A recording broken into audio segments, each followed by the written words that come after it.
Hello and welcome back to another episode of Going Live with Global Learning. My name is Elizabeth O'Brien and I'm the International Program Coordinator here in the Global Learning Office. As the Program Coordinator, I have the fortunate role of overseeing the Community College Initiative Program, which is a U.S. Department of State sponsored program with the support of the Community College Consortia to bring international students from a variety of underserved countries to develop technical skills, improve English proficiencies, and develop their leadership skills. And today we're fortunate to have with us Kalani Mendez from Brazil to talk a little bit about her experience as an international student at Kirkwood and some of the projects she's been working on. So Kalani, welcome. Hi. Why don't you tell us a little bit about yourself? I'm Kalani Amaral Mendes. I'm from Brazil, and I've been working with education for the past 3 years, being an assistant teacher. Back in Brazil, my major is mostly literature and linguistics, which is I'm really passionate about. And yeah, I'm really excited to be here. Thank you for having me. Yeah, we're excited to have you. I'm very interested in kind of learning how you got involved in education in the first place. So what inspired you to become a teacher or interested in linguistics? So this is actually a funny story. I got into college, and then I don't know how it works here, but in Brazil we have like to do the choice right after we finish high school. So I was like, I think modern languages would be the correct word because I mainly study literature and linguistics. Okay. So I got into college and I chose my major. And it was like, okay, these literature subjects and these linguistic subjects and also pedagogical subjects. Oh, okay. And I was like, well, I signed up to be a teacher, but that's not what actually I want. And then that was like my crisis for my first year in college. And then I did an internship in the place that I used to study. And I kind of fell in love with education. Oh. And it was interesting, and it was something that I was like, well, maybe this is something worth it. It's being a teacher, it's really inspiring, and dealing with kids, it just energized me a lot. Yeah. So I kept going, and that's how I ended up here. Yeah, and what's your experience been at Kirkwood?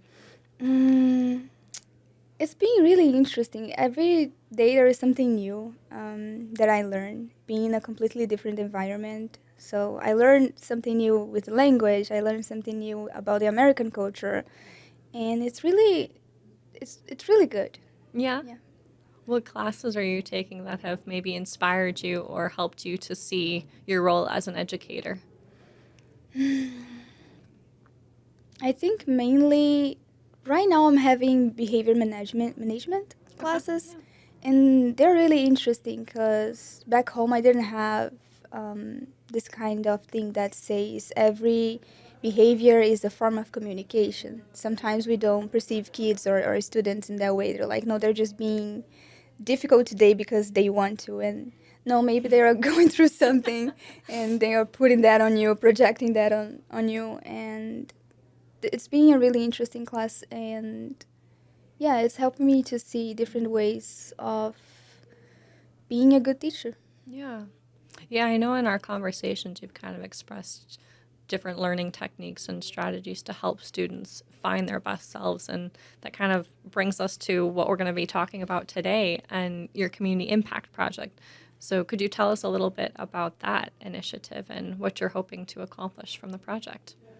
Yeah, so my community impact project is mainly social emotional development skills through art, and it's something that I didn't thought it was that important to me until I made a whole CIP project. I was like, well, maybe I'm doing this because it's something that I kind of want to tell myself too. I want to be able to do more art. Back home, I used to have this job that was basically me having to do art with kids and using English as a mediator. Yeah. And I realized that while they are doing art, they're expressing themselves, and there is a component of self-awareness and social emotional skills being developed, and they're just playing, and they're just painting and making art, but then they're expressing themselves, and you can see that this kid always use dark colors and paint, I don't know, creepy stuff, and this other kid is more into flowers and sunshines, and you can see their personalities through the art that they are doing, and that was always really inspiring to me. And then I got here and I was like, okay, I have to do a CIP project. So I might as well do about something that actually is important to me and I think is important for others as well. So I talked to a lot of teachers and I was like, I was just presenting my CIP like, so I have this idea and it might not be good, but just see it. And they're like, yes, this is really important. I've been talking about this in the educational field, and I was like, yeah, this is something that actually matters. So right now I'm really excited about it. Yeah, that sounds like a great project to be working on and really has the potential to impact so many students.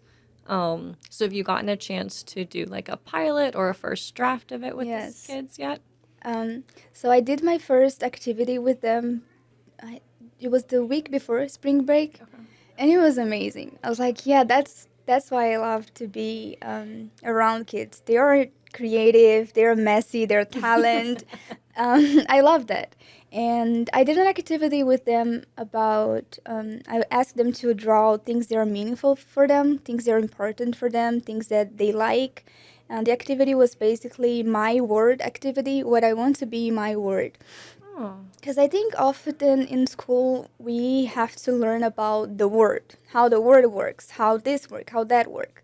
And with social emotional, we learn about ourselves. We learn about what is important for us, what matters to us, how to self-regulate or how to administrate feelings and emotions or how to express them. And I asked for them to draw things that they love, things that are meaningful for them. And it was so fun. They draw so many different things, and I got to know them better. It was amazing. that's incredible. It was.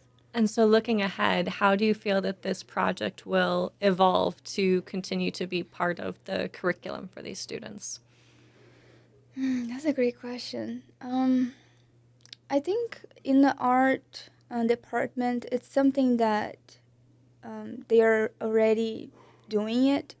And I feel I'm doing this project at Prairie here, and I was talking to Patrice about it, and she told me that they already have a social emotional moments that they do through the week. Yeah. And I was like, that's amazing because that's not something common in schools in Brazil at all. But yeah, I wish this could be part of the curriculum. Like this is something important, just as important as it is to read and to write. It's important for you to administrate your own emotions and have social emotional skills because we need that in life. Yeah. We do. Certainly, certainly. Yeah, as much as we need to read in life and write and all of the academic stuff, we need is the skills of social emotional too. So I think it's really important for our curriculums to have that. Yeah. Well, I appreciate you sharing that. And yeah, you highlighted that in Brazil, perhaps it's not involved or in part of the curriculum. So as you think about going back home to Brazil and your role, do you feel that this might be something that you'll continue work on when you go home? I would love to. I definitely will catch every opportunity that I have to do something related to that. So, as a teacher, information, is that right? Yeah. I have to do a lot of internships and go to a lot of places. So every time that I have to do an activity, I was like, yeah, I'm definitely gonna make with art because it's just more fun. It's my thing. So I'm definitely gonna involve art and some social emotional skills. I've been doing that for every class that I have the opportunity to take, and the teacher's like, no, you do it. You do whatever you want. So I always do something related to that. So I definitely want to keep going with this. Yeah, it really allows for an expressive outlet for students to see and learn in a different capacity, right? Yeah. And discover how they best interact with the world. So Yes. And that's amazing to witness. That's something really inspiring for me to just see them discovering things about themselves and by themselves. So I'm passionate about that too. Well, that's wonderful. I'm excited to see where this continues to take you and the lives you're going to continue to impact. So as an international student, I'm sure that you've encountered different situations, challenges, good moments, high moments. Yeah. What would be something you would share just about being an international student and how this experience has shaped you in your life? I think you have to get out of your own bubble Mm. and go out there and try to get involved. It's really easy to, I don't know, close yourself sometimes and be like, no, I'm just gonna stay in my own world, in my own space. But here we have a lot of opportunities to have different kind of friendships and people from everywhere. And just go out there and experience things. I was talking with another student yesterday, and he was like, don't wait to be ready to do things or to go. You're never going to be ready. And I was like, yeah, that's true. I'm never ready to do the stuff that I signed up to do, but I just figured it out on the way. So that's a good piece of advice, I think. And what was the rest of the question? No, you answered that perfectly. Oh, yeah? Yeah, Okay. no, and I think you're 100% right on that. Sometimes you just have to jump in and see where life takes you, and that's the only way you're going to learn, right? Yeah. Yeah. Well, thank you so much for sharing this with us. Was there anything else you wanted to say before we conclude today? I think we covered it all. Okay. Yeah.